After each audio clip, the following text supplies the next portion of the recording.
I think in terms of, well, I suppose you don't really know until the curtain goes up, if you like. But I can remember we were doing our ticket sales with the season pass, and we had a deadline. We were putting the price up every 3 months, and the first deadline approached.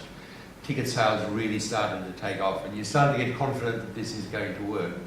And it was the forerunner of Suncorp, SGO Building Society in those days, and they were handling the ticketing for us. It was a sponsorship deal we'd done, and their computers crashed for 3 days at the end of that period. And I think then we thought, yeah, this is going to work. The volume was there. We were confident then that we were going to make it work. But then obviously the gates had to open, and there had to be something to not only have people walk through them, but to keep them coming back, and they did. Yeah, they did. And I think, obviously the entertainment was an important part about it. And I think,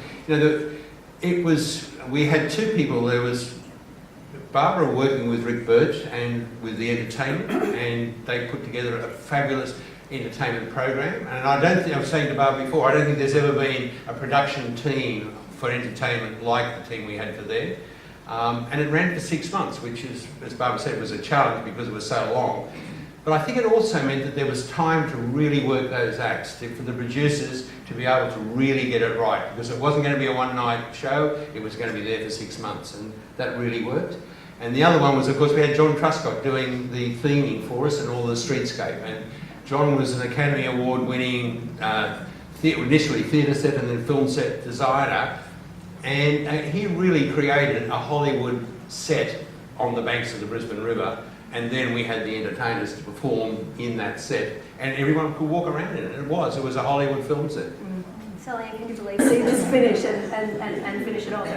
Bob, for you, because you were so instrumental, obviously, in pulling this team of people together, it would not have worked as well as it did now in hindsight had you not entrusted all of these moving parts to people who clearly showed up for you and did exactly what needed to be done. Yeah.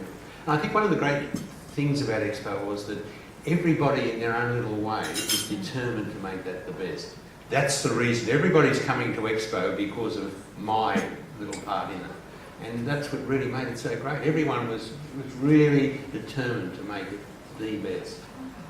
And there are people here today, Laurie Smith over there, Leo Tsibilis, who was the Greek pavilion, Stefan, of course. So many people, Expo means so much to them, but they all contributed, even if they weren't sort of officially contributing. Yep. Everybody was determined to make it great. Sally, as Lord Mayor at the time, we talk about how there was It also gave people who lived in the outer suburbs, people who didn't have swimming pools in their backyards, it gave people a chance to come and eat outdoors. I mean, I think one of the great lifestyle changes at Expo was that whole idea of eating outdoors, which the state government had previously told us could not happen because dust and flies. We choke on the dust, be carried off by the flies, but Expo proved that it wasn't. And people of my parents' generation would have tea at 5 o'clock. And then, I don't know, go to bed or read a book or listen to the radio. Listen to the wireless. But people actually discovered eating out was nice and eating out at night's nice. Not only did they discover eating out at night, Bob, but they discovered different cuisines. It was the first time that many people tried food from other countries. It really opened the doors for multiculturalism, didn't it? Yep. Yeah, it really, it was a world show, and you had the best entertainment from around the world, and you had some great cuisine from around the world too. When it came time to dismantle Expo, it was really because the architects had done such a fantastic job of putting it together that we have a couple of things that remained, but most of it was really easy to then pull apart. Yeah, again, that was one of the things that we were able to work on in terms of the pavilions themselves. We built a model pavilion, or in fact we built a mock-up pavilion, and then the engineers, architects that worked their butt off analysing every little bit of that to make sure it was going to work. And again, it's the advantage of having something on that scale. You can afford to put that effort into the upfront part to make it really work then for the longer term. Did you get to enjoy some of the This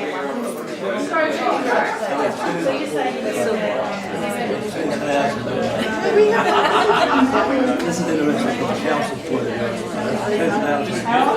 it.